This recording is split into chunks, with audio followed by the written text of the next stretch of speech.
দাঁড়াও দাঁড়াও, তোমাদের সাথে তো জামাই ষষ্ঠীর মেনুটাই শেয়ার করা হয়নি। চলো আজকে শেয়ার করি জামাই ষষ্ঠীতে কি কি মেনু ছিল। প্রথমেই ছিল সাদা ভাত, সাথে ছিল ঘি, কাঁচা লঙ্কা, আর ছিল স্যালাড, লেবু, আর সাথে ছিল 5 রকমের ভাজা। 5 রকমের ভাজার মধ্যে ছিল উচ্ছে আলু ভাজা, পটল ভাজা, বিনস ভাজা, কাঁকরোল ভাজা, আর বরবটি ভাজা। আর সাথে ছিল চিংড়ি মাছের মালাইকারি, কাতলা মাছের কালিয়া, অ্যাকচুয়ালি ওটা কাতলা মাছের কালিয়া না, সরি, দই কাতলা, মাটন কষা, আমড়ার চাটনি, পাঁপড়, 5 রকমের মিষ্টি, আর ছিল দই। তবে দইটা এখানে ওকে বেড়ে দেওয়া হয়নি, কারণ আমি জানতাম ও খাবে না, আর দই বেড়ে রাখলে না জল কেটে যায়, এর জন্য বেড়ে দিইনি। আর সাথে ছিল একটা স্প্রাইটের বোতল, আর ওকে দেখো সুন্দর করে ফুল দিয়ে আমি সাজিয়ে দিয়েছিলাম। আমার বাবাকেও সুন্দর করে সাজিয়ে দিয়েছি, তবে ওখানে ফুল দেয়া ছিল না।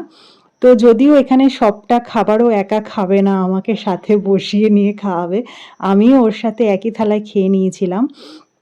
তো এই জামাই ষষ্ঠীতে জামাইদের অবস্থাগুলো দেখো, আর মেয়েদের অবস্থাগুলো দেখো, আমাকে দেখলেই বুঝতে পারবে যে আমার কি হাল। তো কেমন লাগলো জানিও, বাই।